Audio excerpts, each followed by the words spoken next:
Warahmatullahi wabarakatuh.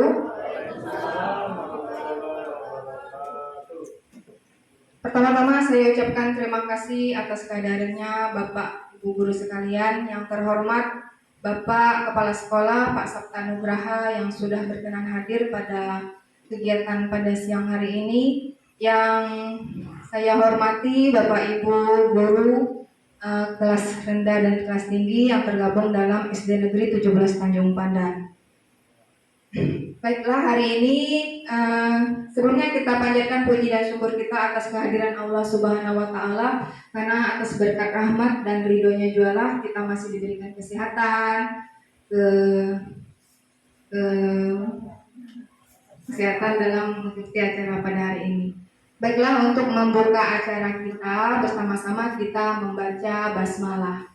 Bismillahirrahmanirrahim. Untuk acara yang pertama yaitu pembukaan oleh Bapak Kepala Sekolah kepada Bapak Sabta Nugraha, dipersilakan. Bismillahirrahmanirrahim. Assalamualaikum warahmatullahi wabarakatuh.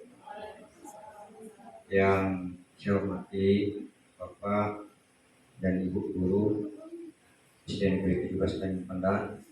Alhamdulillah, puji syukur dari Allah Subhanahu wa Ta'ala, Tuhan yang Maha Kuasa, karena pada siang hari ini kita masih diberi kesempatan, diberi kesehatan untuk dapat hadir dalam rangka kegiatan diseminasi calon guru penggerak, yang mana dalam pelaksanaan program calon guru penggerak ini ada beberapa hal yang ingin disampaikan, kemudian didiskusikan, sehingga nanti dan daripada sekolah kita itu dapat berjalan dan terlaksana dengan baik.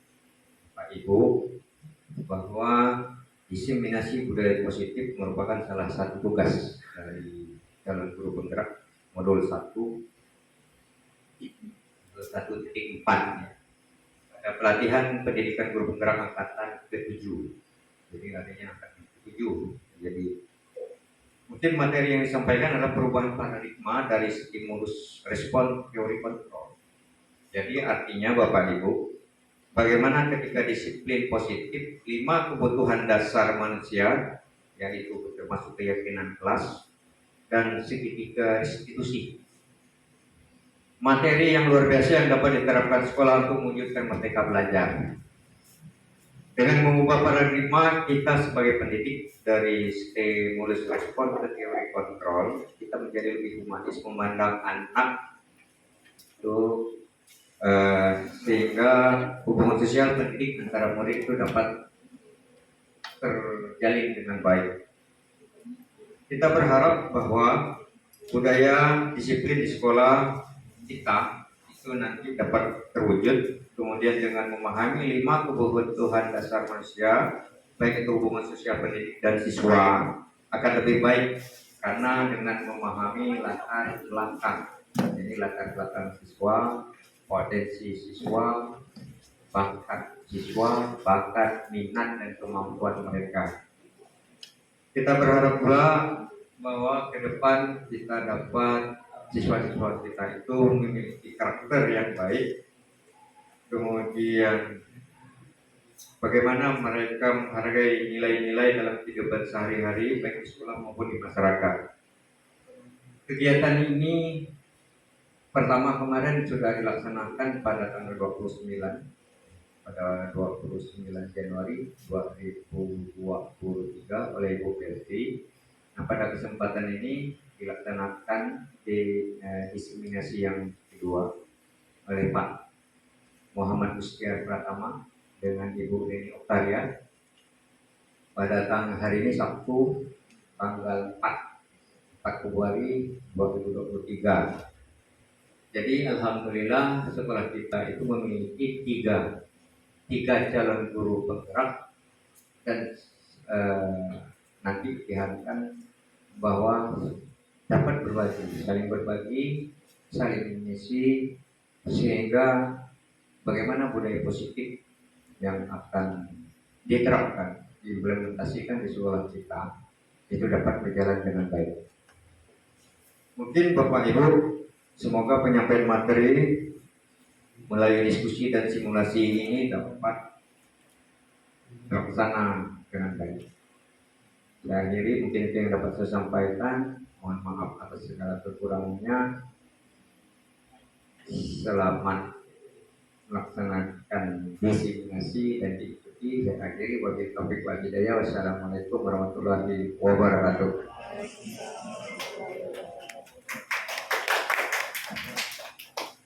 Baiklah, terima kasih kepada Bapak Sabta Nugraha atas sambutannya dan pembukaannya. Demikianlah acara pembukaan kegiatan diseminasi calon guru penggerak angkatan 7 modul 1.4 yaitu tentang budaya positif. Untuk menutup kegiatan kita pembukaan hari ini, kita ucapkan alhamdulillahirabbil alamin.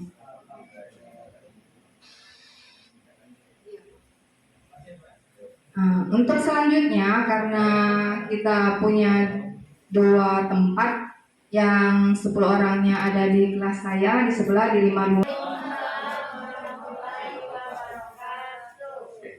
Sebelumnya saya mengucapkan terima kasih banyak kepada Bapak Ibu yang berkenan hadir pada hari ini untuk mendiseminasikan budaya positif. Tugas kami sebagai calon guru penggerak angkatan 7. Nah, adapun tugas ini kalau di modul itu modul 1.4 merupakan penerapan dari budaya positif.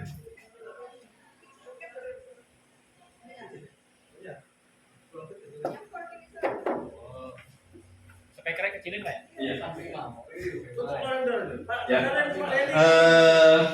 Terima kasih sekali lagi Bapak Ibu sudah berkenan. Sebetulnya kalau untuk tugas-tugas TGP ini bukan kita hanya sekedar melaksanakan tugas, tapi juga ini terkait dengan perubahan Bapak Ibu. Mengapa? Karena mau tidak mau kita harus bisa beradaptasi dengan perubahan-perubahannya, dengan bukan perubahan sebenarnya, dengan ilmu-ilmu dasar dari menuju sekolah yang lebih baik lagi. Karena mengapa? Tujuan dari ini bukan hanya untuk melaksanakan tugas. Kalau saya pribadi, karena saya pribadi tujuannya fokusnya itu adalah untuk kemajuan pendidikan bangsa Indonesia. Karena mengapa? Kita akan bangga ketika kita tinggal di negara yang memiliki kualitas pendidikan yang baik. Maka dari itu bukan hanya tugas, bukan hanya apa, tapi tidak. Ini murni dari dasar diri saya untuk tujuan pendidikan bangsa Indonesia dan untuk kualitas pendidikan bangsa Indonesia, walaupun dalam bentuk tugas-tugas TGP seperti ini. Nah, kalau boleh jujur, seperti yang Bapak Ibu ketahui, mungkin saya tidak sehatap teman-teman CGP lain materinya, karena kemarin itu beriringan dengan salah satu program pemerintah juga, jadi saya sekaligus mengikuti 2. Otomatis ada yang saya fokuskan terlebih dahulu, yaitu untuk PPG kemarin. Saya juga sebenarnya di sini banyak-banyak belajar dari CGP lain, di sekolah lain juga, di sekolah kita juga, mengenai apa yang akan disampaikan di diseminasi budaya positif. Nah, ini adalah beberapa poin-poin yang akan disampaikan di diseminasi budaya positif. Yang pertama ini ada perubahan paradigma belajar, lalu disiplin positif, yang ketiga ada kebutuhan dasar manusia, yang keempat motivasi perilaku manusia, yang selanjutnya nilai-nilai kebajikan, lalu yang selanjutnya posisi kontrol guru, keyakinan kelas, dan yang ketiga ada segitiga restitusi. Nah, kita mulai dari materi yang pertama. Materi yang pertama ini adalah pembelajaran dengan paradigma baru. Pembelajaran dengan paradigma baru merupakan pembelajaran yang dirancang berdasarkan prinsip pembelajaran berdiferensiasi. Seperti yang Bapak Ibu ketahui bahwa kita sekarang itu sebaiknya menerapkan pembelajaran berdiferensiasi. Mengapa? Kalau menurut banyak teori yang saya dapat, karena gaya belajar setiap anak itu berbeda. Ada yang cepat menangkapnya dengan visual, ada yang cepat menangkapnya dengan audio, ada yang cepat menangkapnya dengan bergerak dengan kinestetik. Maka dari itu ini salah satu untuk memfasilitasi gaya-gaya belajar anak. Jadi ketika di kelas itu mulai sekarang mungkin kita sudah terbiasa mengumpulkan tugasnya mungkin berbeda-beda. Jadi tugasnya tidak sama semuanya. Ada yang bisa mengumpulkan tugasnya mungkin dengan poster ketika dia nyaman dengan visualnya. Mungkin ada yang bisa mengumpulkan tugasnya dengan maju ke depan diomongkan ketika dia nyaman dengan audionya.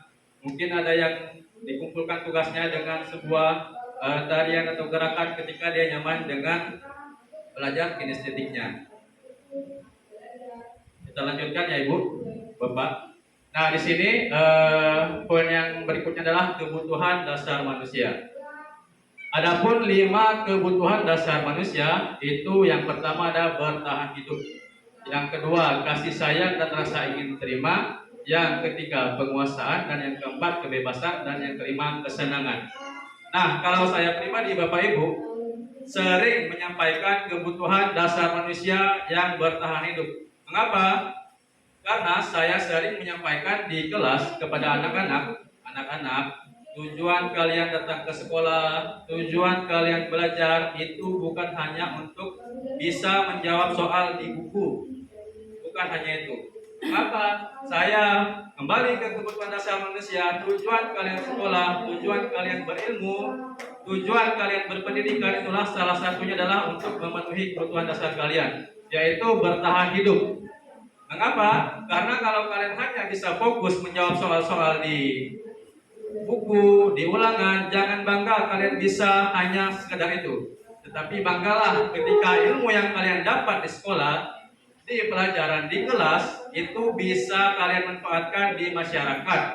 Lalu bisa memfasilitasi kehidupan kalian dan akhirnya kalian bisa bertahan hidup. Seperti itu yang sering saya tanamkan di kelas. Jadi anak-anak tidak fokus hanya menjawab soal selesai, tidak. Tetapi mereka mulai belajar bagaimana ilmu yang mereka dapatkan di sekolah bermanfaat di masyarakat sekitar, bermanfaat untuk mereka diri sendiri, dan akhirnya mereka bisa bertahan hidup dengan ilmu yang mereka miliki. Seperti itu ya Bapak Ibu. Ini berkaitan dengan kebutuhan dasar manusia. Nah, selanjutnya motivasi perilaku manusia. Motivasi adalah dorongan yang timbul pada diri seseorang secara sadar untuk melakukan suatu tindakan tertentu.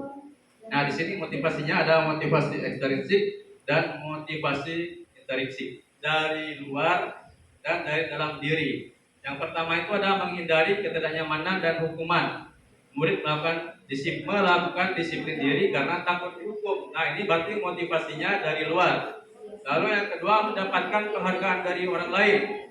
Murid melakukan disiplin diri karena ingin mendapatkan imbalan atau penghargaan. Ini motivasinya dari luar. Nah, yang lebih bagus lagi apabila anak kita sudah bisa berpikir bahwa menghargai nilai-nilai kebajikan diri sendiri. Murid melakukan disiplin diri karena sadar akan nilai kebajikan dirinya. Nah, akan lebih baik lagi jika anak kita memiliki kesadaran motivasi di dalam dirinya. Walaupun motivasi dari dalam ini dipengaruhi oleh motivasi dari luar kita. Ini disiplin positif, kita lanjutkan biar agak cepat waktunya. Mungkin kita perlu ice breaking dulu ya Bapak Ibu. Ini baru kepikiran biar gak solo karir di depan ngomong sendiri. Kita ice breaking agar ya fokusnya terjaga. Kita ice breaking dengan menggunakan otak kita. Bagaimana ice breakingnya? Coba sekarang Bapak Ibu semuanya cari temannya berpasangan, dua orang boleh, dua orang boleh, sudah. Kalau tiga nanti jadinya poligami ya. Dua orang boleh. Oke, siap Bapak Ibu? Boleh pilih? Boleh, pilih boleh. Kalau pasangannya ada keberatan tidak apa-apa. Nah di sini kita akan belajar ice breakingnya perkalian. Mohon disimak dulu Bapak Ibu ice breakingnya. Di sini kita menggunakan perkaliannya masing-masing dari jari-jari teman kita. Setiap kita memiliki 10 jari. Nah, ketika saya hitung 1, 2, 3, itu mulai. Kalian mengeluarkan jumlah jarinya bebas yang ada di tangan kalian. Lalu hasilnya itu dikalikan. Sebagai contoh misalnya, boleh Fajar, mungkin Fajar. Yuk, apa pemaju aja dulu, Islam boleh. Yuk, langsung lah. Ya boleh. Dua. Ya, sampel. Kini baru kita lombakan kini. Kita lombakan nanti. Oke, jelas instruksinya. Fajar, Pak Islam, gunakan 10 jari. Lalu keluarkan berapapun jumlah jarinya, lalu hasilnya dikalikan jumlah jari Pak Isron dengan jumlah jari Pak Jar. Lalu siapa yang menyebut paling cepat dia pemenangnya. Oke. Ya, gampang lah nanti. Ya, dikali. Oke, siap ya. Coba yang lainnya perhatikan karena nanti akan ditandingkan. Yang paling jago nanti lawan saya nanti. Oke, baik. Siap. Yang lainnya perhatikan. Disebutkan bagas-bagas hasilnya. 1, 2, 3. Ya, berarti pemenangnya Pak Jar. Oke, boleh tepuk tangan untuk Pak Yusuf dengan Pak Jar. Hah? Oh iya, kita kelihatan nanti lah satu-satu. Oke, langsung praktek nanti.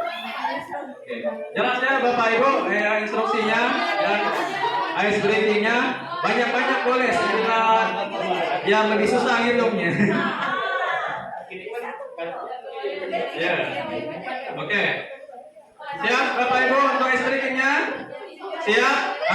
Biar lebih semangat mungkin boleh berdiri biar peredaran darah otaknya lancar.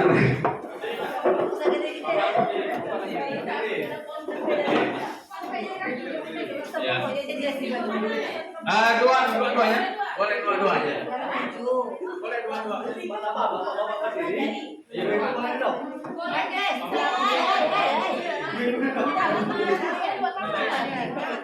Oke, jelas ya Bapak Ibu? Kita adukan sebanyak 3 kali. Yang paling banyak menang nanti lawan saya kalau bisa menang. Siap Bapak Ibu? Siap ya? Gantian. Yang menjawab paling cepat itu yang menang. Hasil perkaliannya. Jelas ke?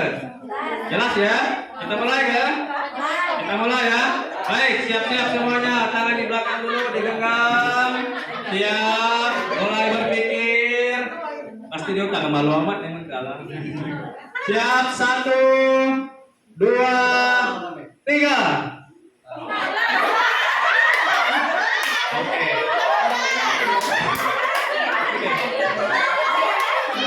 Oke. Dari sini yang menang siapa? Bu Leni di sini. Bu Eni, oke, Bu Eni menang pada pertama. Bu Irma.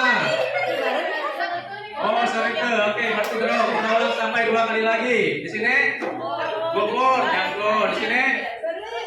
Sorry, oke, kita ulang. Ini yang menang maju ke depan lawan saya. 2 kali lagi, siap. Siap, 1, 2, 3.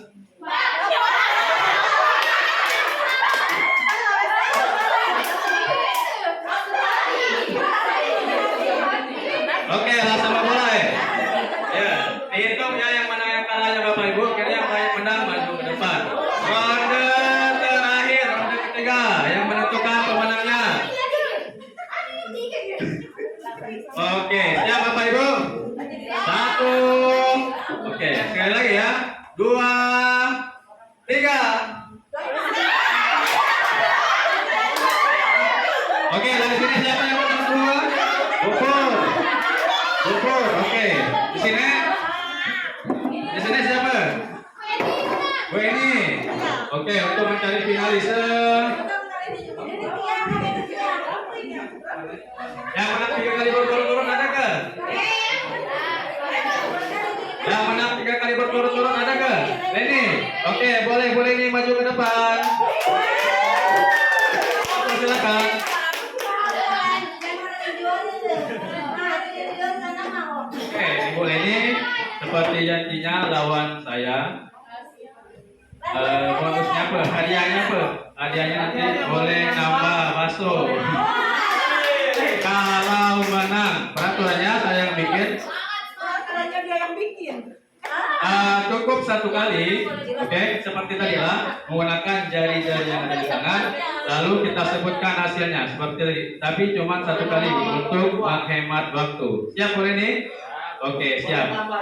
Boleh yang hitung siapa? Yang hitung siapa? Boleh nih, kuang, aku kuang. Siap ke? Kami ngitung, kami. Boleh. Oh, siap. Kasih tangan kan? Ya. Dua. Tiga. Nol. Tuh. Mau jadi apa?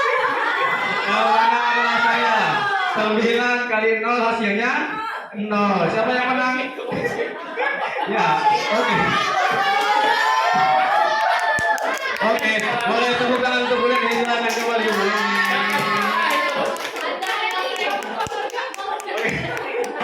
Nah, itu salah satu ice breaking kita di materi ini.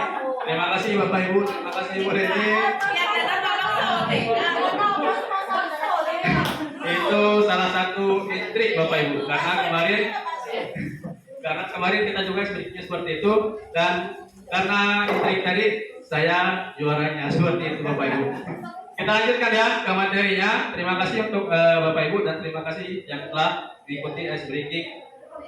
Selanjutnya pendekatan konsep disiplin pendekatan restitusi. Nah ini Bapak Ibu yang sangat menarik perhatian saya ketika materi CGP. Ini salah satu materi yang menarik perhatian saya. Mengapa? Karena kasus seperti ini banyak kita temukan di kelas kita, di sekolah kita. Lalu apa yang harus kita lakukan itu kita bingung. Misalnya ada anak yang melanggar peraturan, melanggar kesepakatan kelas, apa yang harus kita lakukan? Pertanyaan apa yang harus kita lakukan? Kata-kata apa yang kita keluarkan? Agar apa? Agar anak tidak merasa terhukum, agar anak tidak merasa dilabeli. Mengapa? Karena ketika anak melakukan kesalahan, anak itu misalnya memainkan kawan bercengeng-cengeng, tiba-tiba kawan nangis. Kebanyakan dari kita biasanya, saya juga termasuk dulunya, nakal. Nah, itu kita menjudge anak itu nakal, dia dan teman-teman di lingkungannya itu melabeli dirinya nakal. Nah, ini salah satu materi yang membuat saya menarik menurut saya. Mengapa? Karena ketika ketemu kasus-kasus di sekolah, misalnya ada problem antar siswa, kita bisa menyikapinya dengan baik dari teori yang saya dapatkan di sini. Nah, di sini ada namanya, di sini ada 5 posisi kontrol restitusi, ada penghukum, pembuat rasa bersalah, lalu ada sebagai teman, ada sebagai pemantau, dan ada sebagai manajer.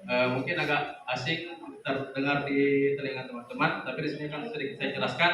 Contoh, kasusnya murid tidak memakai atribut lengkap saat upacara bendera. Nah, di sini 5 posisi kontrol kita itu ini. Ada penghukum tadi, penghukumnya itu patuhi aturan sekolah lalu berdiri di depan barisan. Itu bisa kita lakukan 5 posisi kontrolnya. Lalu yang kedua, membuat rasa bersalah. Berapa kali Bu Guru harus memberitahu kamu bahwa Bu Guru kecewa sama kamu, sehingga anak itu menjadi merasa bersalah ketika melanggar kesepakatan sekolah. Lalu sebagai teman, kita bisa berdiskusi sebagai teman. Ayolah yang tertib, buat Bu Guru bangga.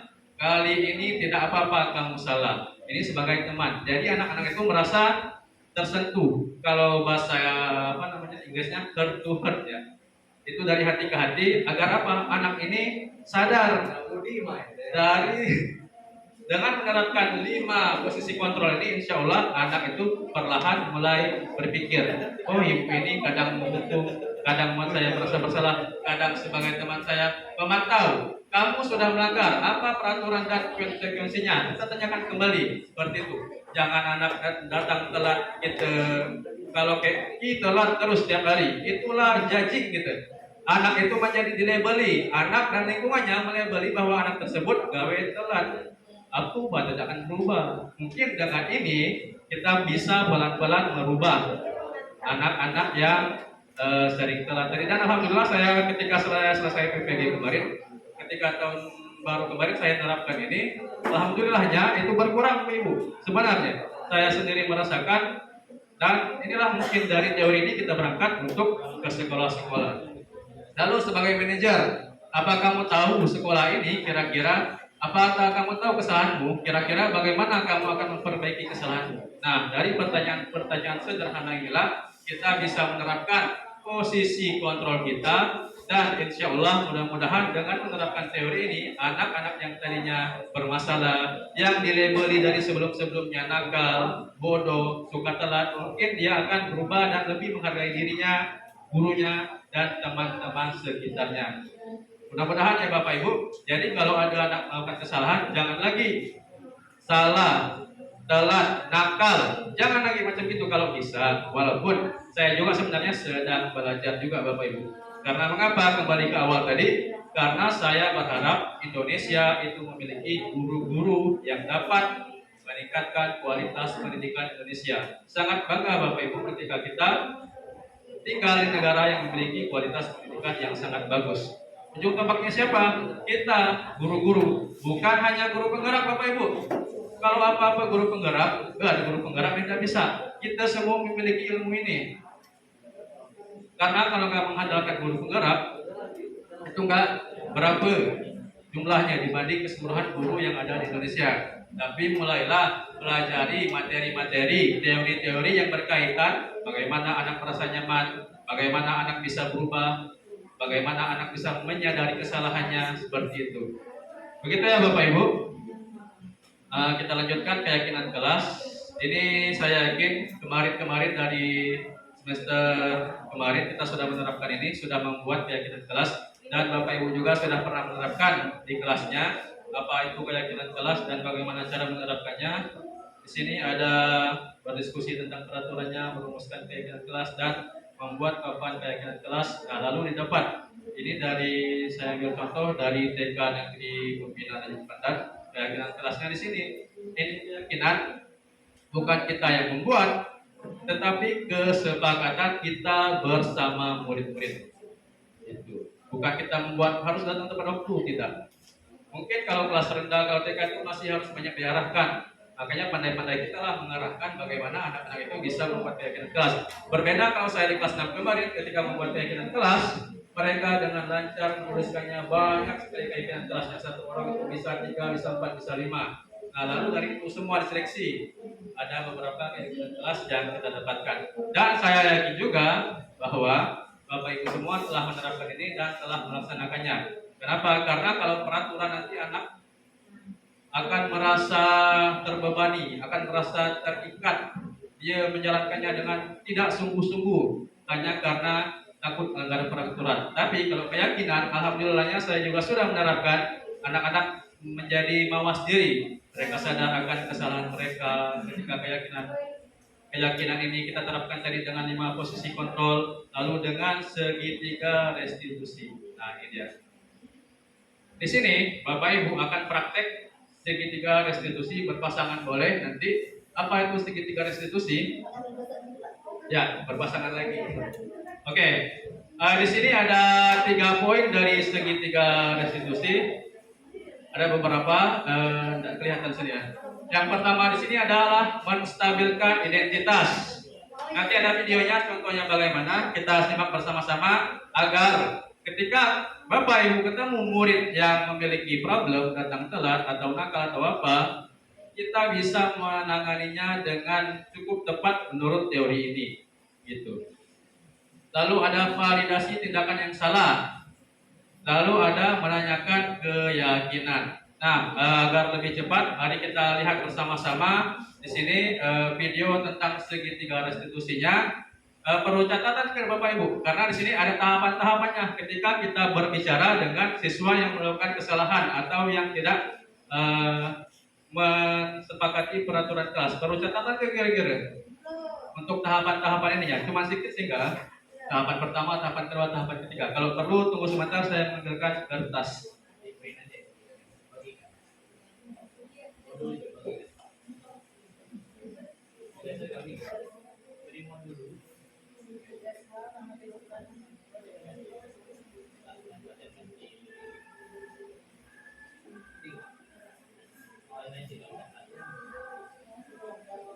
Nah, di sini pertama-tama Bapak Ibu tonton dulu videonya bagaimana cara berkomunikasi dengan anak yang sedang mengalami masalah di kelasnya. Nanti setelah itu Bapak Ibu tuliskan kasus yang ada di kelas Bapak Ibu atau di mata pelajaran Bapak Ibu. Nanti kita praktekkan bagaimana cara berkomunikasi dengan mereka yang sedang bermasalah. Paham Bapak Ibu ya? Paham nggak? Paham, oke.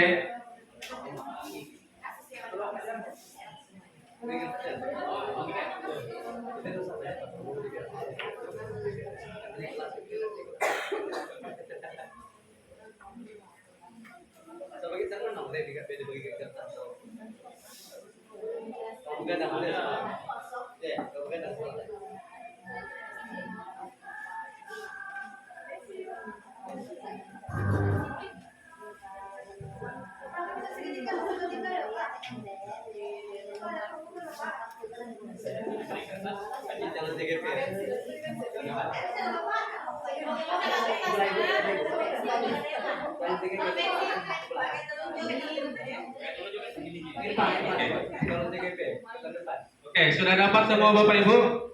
Kertas itu fungsinya untuk Bapak Ibu tuliskan kasus yang terjadi di kelas Bapak Ibu belakangan ini.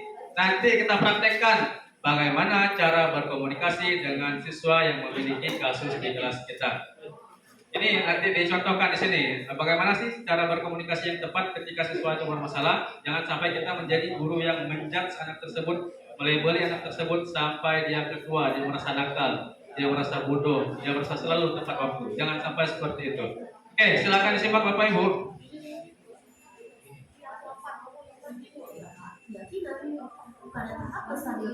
ada tahap fungsinya. Yang pertama adalah menstabilkan identitas, lalu yang kedua validasi tindakan yang salah, dan yang ketiga menanyakan keyakinannya. Dan identitas dilakukan membuat kesalahan adalah bagian dari proses Ini yang pertama, menstabilkan identitas. pelajaran yang nantinya akan menggeser identitas gagal ke identitas sukses. Selanjutnya, tahap validasi tindakan. Yang kedua, validasi tindakan yang salah. Tindakan yang salah dilakukan dengan berdasarkan prinsip setiap perilaku berupaya memenuhi suatu kebutuhan tertentu. Guru akan bergeser dari pemikiran stimulus respon menjadi proaktif, sehingga dengan mengenali dan mengakui kebutuhan murid akan memperbaiki hubungan dengan murid. Tahap terakhir adalah menanyakan keyakinan. Ya, tahap terakhir menanyakan keyakinan kelas, berhubungan tadi dengan keyakinan kelas yang dibuat di awal pelajaran. Pada tahap ini, murid akan diberi pertanyaan-pertanyaan bermakna untuk memunculkan motivasi secara intrinsik sehingga mampu melanjutkan keyakinannya dengan tindakan yang salah. Kasus pertama. Ini ada kasus yang pertama Bapak Ibu. Mina tidak terima pekerjaannya selalu dicontek oleh temannya. Ia marah dan tidak bisa menahan emosinya. Berikut adalah skenario. Ini pasti banyak terjadi di kelas kita. Ada teman yang mencontek, benar ya Bu Pur ya? Banyak sekali. Lalu temannya tidak terima, lalu temannya tadi memukul apa nakal lah gitu.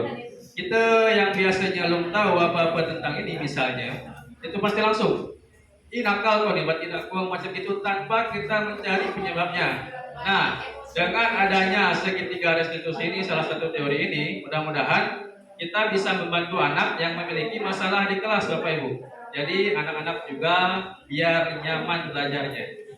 Nah, bagaimana komunikasinya? Dari teori tadi ini dia. Saya masalah menggunakan segitiga restitusi. Nina, tadi ibu dengar laporan dari ketua kelas, katanya kamu harus berkarya dengan kita. Nah, ini menstabilkan identitas. Yang pertama yang dilakukan adalah menstabilkan identitas. Dia gurunya bertanya, benar ke Mina katanya gini. Bertengkar dengan kawannya. Yang pertama itu menstabilkan identitas. Kenapa bisa?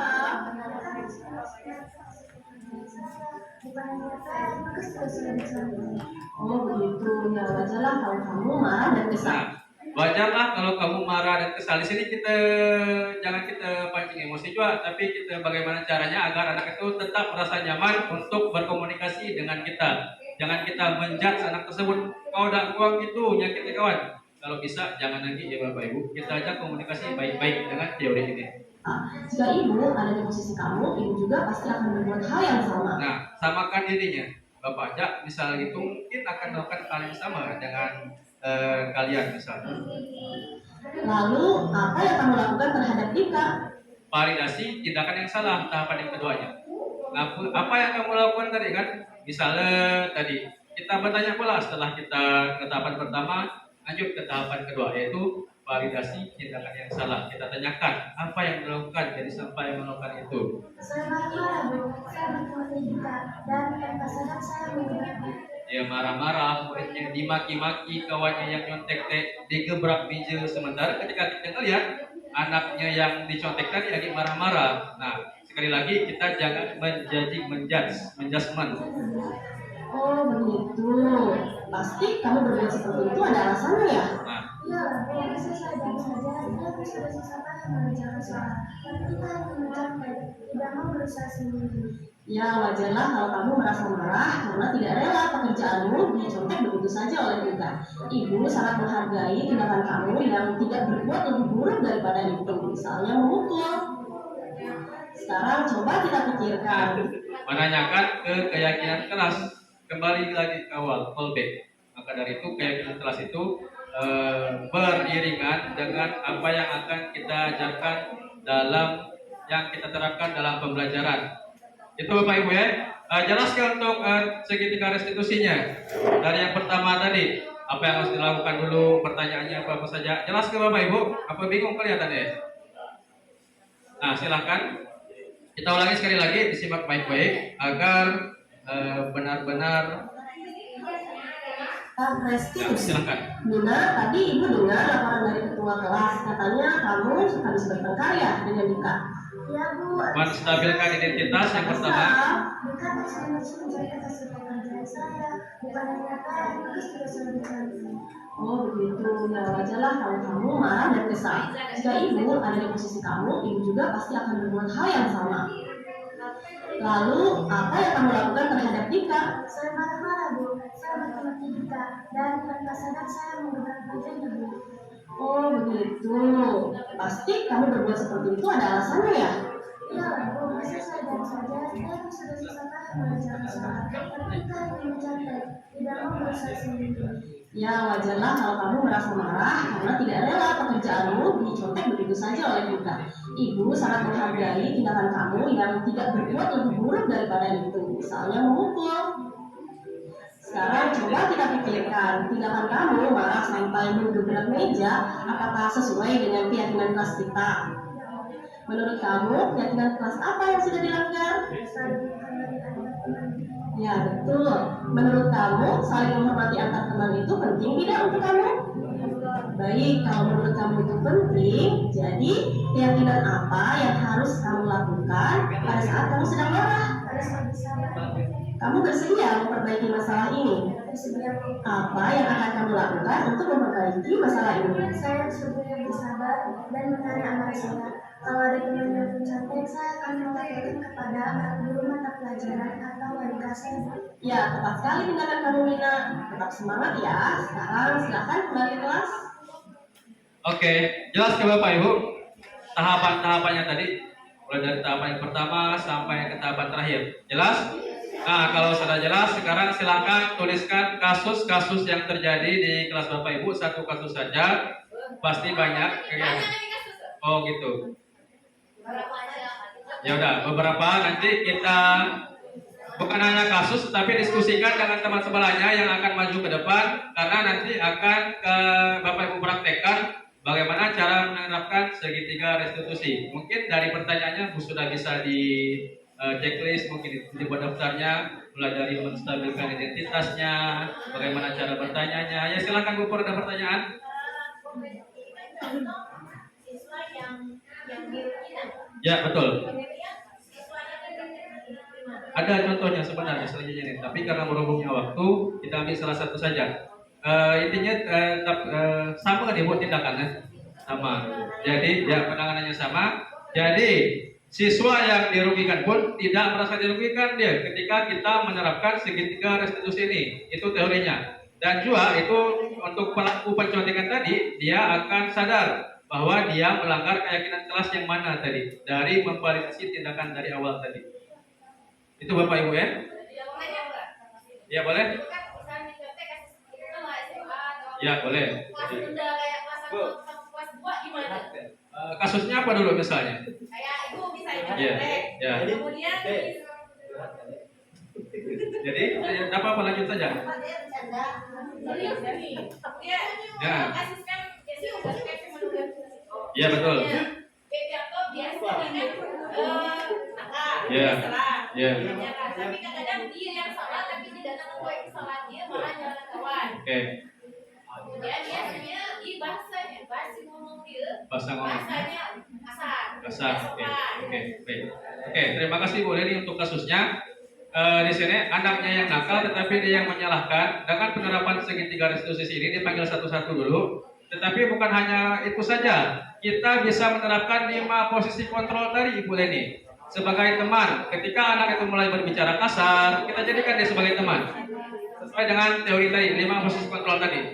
Itu Bu Leni. Jadi bukan hanya menerapkan segitiga restitusi saja, ketika berdialog pun kita bisa menerapkan 5 posisi kontrol tadi. Sebagai penghukum bisa, sebagai manajer bisa, sebagai teman bisa itu. Jadi saling berkaitan materi ini sebenarnya. Jadi bukan hanya 3 poin ini saja, tetapi di dalam dialog itu kita bisa mengkaitkannya dengan 5 posisi kontrol. Contohnya tadi Bu Leni anaknya nakal terus katanya nyalain kawan ketika ngomong itu kasar. Nah, ketika dia ngomong kasar tuh, mungkin Bu Leni bisa menerapkan diri sebagai posisi kontrolnya teman. Nah, di kawan ya. Masa sih gitu ngomongnya salah? Kuang macam gitu kan kawan ya kuang gitu macam apalagi kan guru. Nah, gitu kita jadikan sebagai teman. Nah, memang penerapan segitiga restitusi ini agak lumayan kompleks karena mengapa masalahnya tidak sesederhana ini. Kadang berkait-kaitan dia. Maka dari itu satu-satu dipanggil, korban dipanggil, pelaku dipanggil. Dan dari pemanggilan itu ketika kita menerapkan ini menurut teori tidak ada yang merasa dirugikan karena sama-sama terfasilitasi dari 3 segitiga restitusi ini dan 5 posisi kontrol tadi. Pokoknya manjuan yang mengatakan ibu ini walaupun kita bersalah tapi kita sadar bahwa kita melakukan kesalahan dan kita tidak akan melakukan itu lagi sesuai dengan keyakinan kelas gitu. Saling berkaitan. Silakan Bu Pur.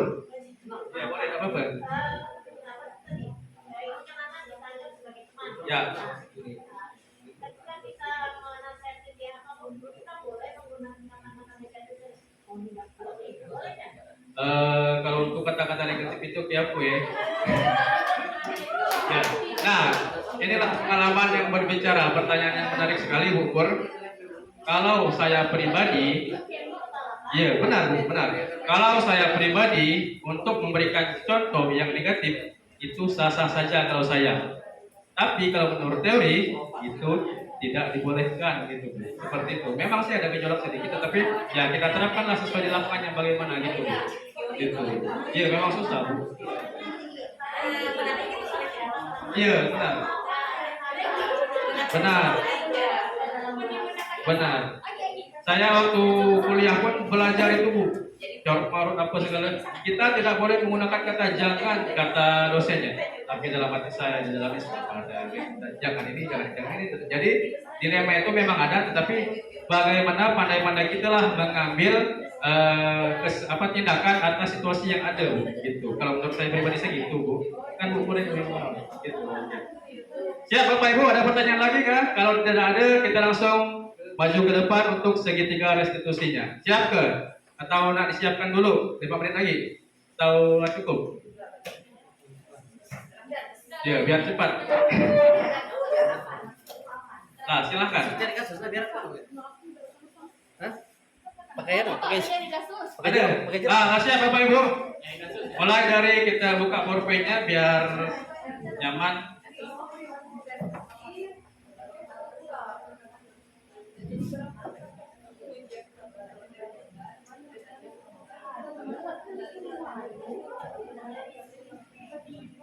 Ya, sebenarnya ini tidak lengkap yang Google Fit, lengkap Google Fit yang dibuat. Nah, berdasarkan ini, siap Bapak Ibu untuk maju? Mungkin dari Bu Pur dan Bu Imania nanti bisa mencontohkan kasusnya apa. Bu Imania boleh menjadi siswanya mungkin nanti. Boleh, kasus atau Bu Pur. Satu saja ya Bapak Ibu cukup ya. Mengingat satu aja yang maju dah Bapak, mengingat waktu sudah memasuki jam makan siang. Oke, siap Pak Upur dan Bu Imania? Siap, sudah siap pertanyaannya, menstabilkan identitasnya, validasi tindakannya, menanyakan keyakinan. Sudah siap pertanyaannya? Dikaitkan dengan 5 posisi kontrol tadi. Nah, silakan dibuatlah dulu pertanyaan-pertanyaannya. Dikaitkan dengan posisi kontrol tadi kalau bisa. Nah, posisi kontrolnya seperti ini.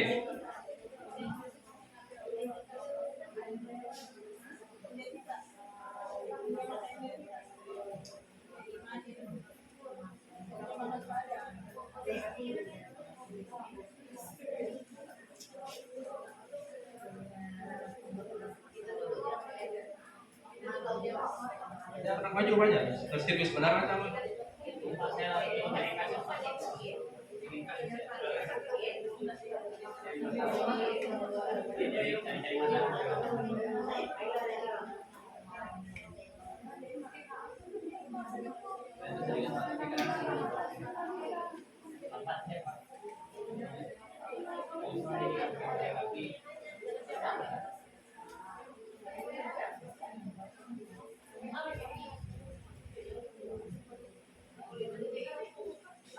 yang lainnya kalau ada yang maju pun tidak apa-apa lah, kasih satu lagi kalau ada yang siap. Adakah? Mumpung kita praktik nih, siapa tahu nanti kan kita dapat diterapkan di kelas ini.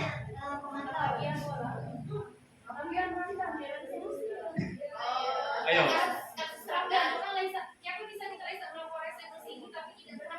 Tidak berhasil. Ya. Ya. Oke. Nah, mungkin posisi kontrol. Nah, keyakinan kelasnya. Ya.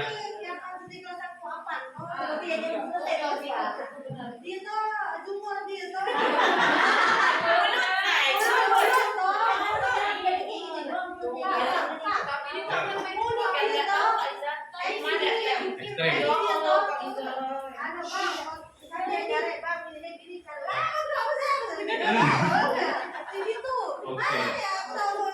Ya.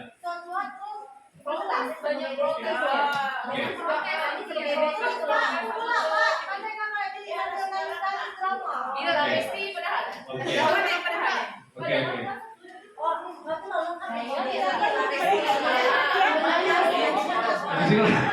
Sama-sama yang kedua.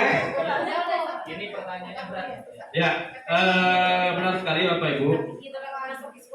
Ketika kita sudah menerapkan segitiga restitusi, ketika kita sudah menerapkan posisi kontrol kita, memang sekali lagi kita tidak boleh menjudge anak-anak.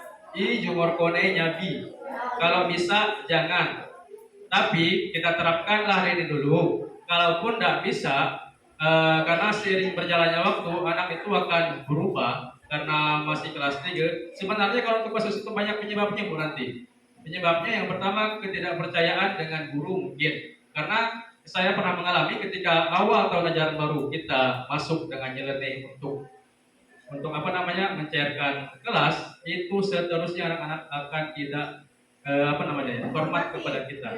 Ya, maka dari itu banyak teori. Pertemuan pertama itu sangat menentukan bagaimana ke depannya. Nah, ketika anak seperti itu sebenarnya banyak yang bisa kita tarik kembali ke belakang. Jangan langsung tiba-tiba lihat hasilnya. Walaupun kita tetap melaksanakan ini segitiga restitusinya, posisi kontrolnya, tapi kita juga introspeksi pula apa yang menyebabkan anak ini macam ini. Mungkin mereka terlalu merasa digurui, mungkin bisa dengan belajar teman sebayanya, mungkin. Jadi banyak teori, bukan hanya ini, teori-teori pembelajaran yang bisa belajar dengan teman sebayanya bisa. Kalaupun dia sudah jago, misal tadi benar-benar jago dengan Pak pandai ini, berikan pengayaan mungkin macam gitu. Jadi banyak sekali teori yang dapat kita terapkan, bukan hanya ini saja gitu. Tapi inilah dasarnya tadi. Kalau nggak bisa, gali lagi. Kalau diajarkan pun, saya pernah membaca suatu artikel juga. Ketika kita sudah mengajarkan semampunya kepada anak tidak berubah, sudah semaksimal mungkin, sudah dengan maksimal lah pokok, dengan continue terus anak-anak berubah. Itu saya dapat ilmunya di BPG. Ini diajarkan orang Medan Bapak Ibu, beragama Kristen. Apalah jawaban beliau? Saya juga pernah menemukan sering malahan sikap kata yang buat berubah sedikit berubah. Apa? Disuruh ngaji dari ibu. Padahal beliau itu agamanya Kristen, orang Medan. Ini saya dapat di BPG, disuruh ngaji. Kata beliau apa? Mulai terlihat perubahannya pelan-pelan. Percaya, tapi itu pengalaman dari guru senior pula itu Bapak Ibu. Ya, suruh ngaji, mungkin dari akhlaknya dulu diperbaiki. Itu ilmunya dari orang Medan, non Islam malah. Ya, seperti itu. Begitu Bapak Ibu. Jadi banyak sekali kemungkinan.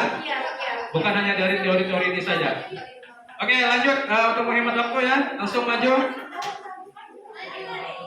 Yuk, silakan. Boleh tepuk tangan untuk Bu Pur dan Bu Ima.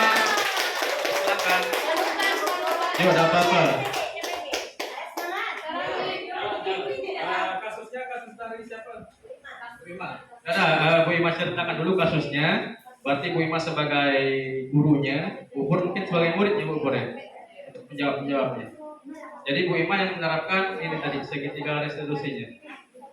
Oke. Boleh dibacakan dulu Bu Ima dan Bu Pur kasusnya. Ya boleh. Nah, kasusnya seperti apa? Mungkin teman-teman yang lain bisa mendengarkan.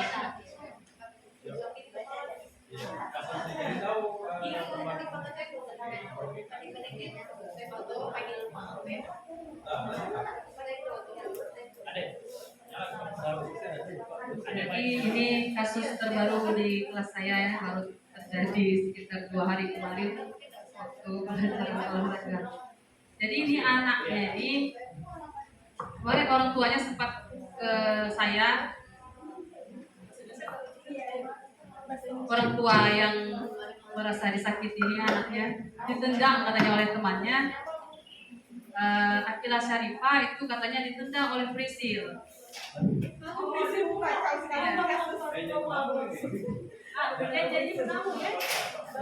Jadi katanya ditendang oleh Prisil ini Bu, ini kenapa katanya dia jadi itu anaknya, kenapa tendang anak saya? Saya tanya katanya anak saya itu tidak salah apa katanya kan? Tahu? Ya itu. Jadi katanya tadi setelah sebenarnya saya juga sudah memanggil anaknya.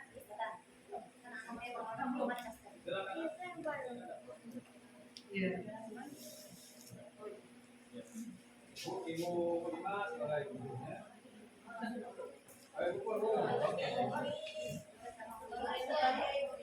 Sebagai korban atau pelaku? Ini sebagai korban. Sebagai korban ya, oke. Mudah-mudahan dengan Sebagai prisil lah. Ya boleh.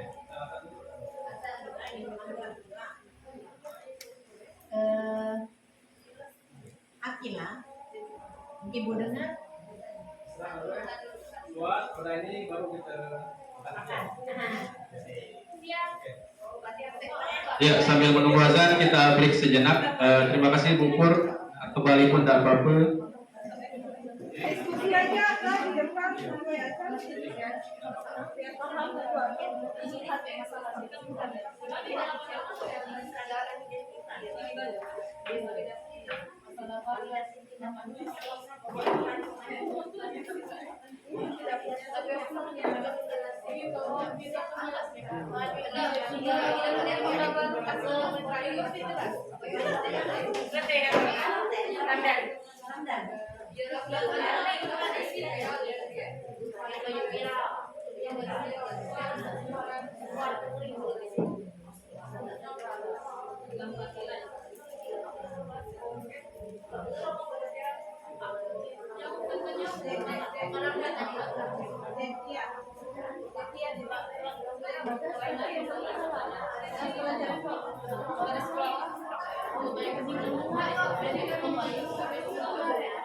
Cek cek.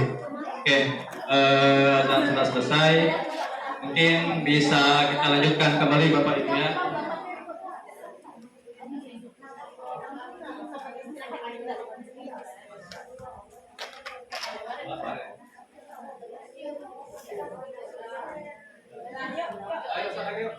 Oke, boleh sekali lagi tepuk tangannya untuk Ibu Pur dan Ibu Imaniar.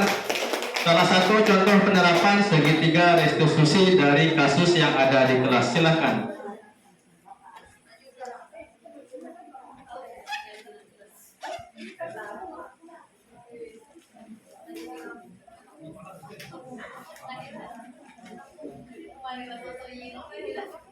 Oke, yuk yang lainnya mudah-mudahan bisa menjadi bahan untuk diterapkan di kelasnya.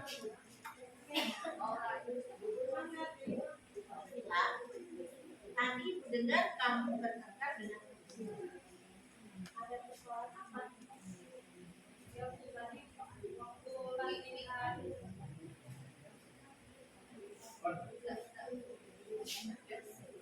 Ya Bu, tadi waktu latihan senam kan Prisil kan mau latihan terus, kita kan sedang capek, lagi istirahat. Gak tahu tiba-tiba Prisil marah terus nendang aku.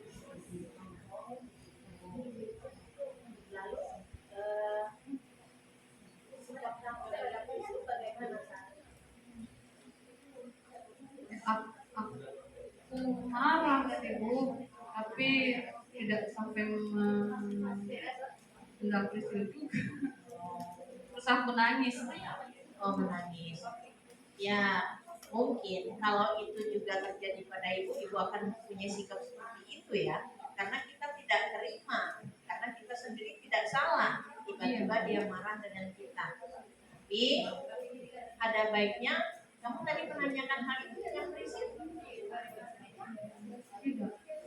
Nah, sebaiknya kamu tanyakan apa salah saya, kenapa kamu begitu terhadap saya, kan? Iya. Dalam hal ini, bagaimana dengan keyakinan kelas 2? Ya, kita harus saling rukun Bu, dengan teman sekelas. Ya, jadi walaupun kamu tersakiti, tapi dalam hal ini kamu harus sabar.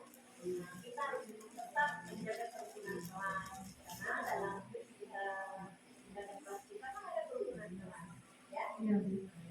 Jadi bangga dengan kamu karena kamu tidak membalasnya, oke? Oke, boleh tepuk tangannya. Terima kasih Ibu Pur dan Ibu Imaniar untuk kasusnya dan praktek segitiga restitusinya. Mudah-mudahan bisa menyelesaikan problem yang terjadi di dalam kelas dan juga mudah-mudahan ya bisa meningkatkan kualitas pendidikan di negara kita. Baik, sekian dari saya Bapak Ibu, terima kasih banyak untuk waktunya. Sebelum saya tutup, mungkin sedikit pesan dari saya pribadi untuk teman-teman. Ini di luar dari guru penggerak. Ini dari proses yang saya alami beberapa bulan kebelakangan.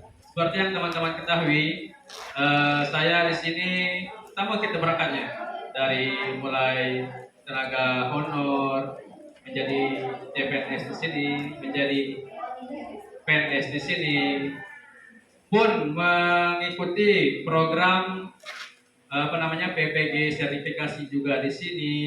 Alhamdulillahnya sekarang juga berdiri di sini sebagai pemateri guru penggerak. Satu pesan saya ketika saya sampai ke titik ini, itu tidak menjadi tujuan saya. Itu adalah menjadi sebab. Sebab apa? Sebab mungkin kita bekerja lebih dari yang lainnya. Sebab apa? Sebab mungkin kita berpengetahuan lebih dari yang lainnya. Sebab apa? Sebab mungkin kita bekerja lebih ikhlas dari yang lainnya. Seperti itu ya teman-teman.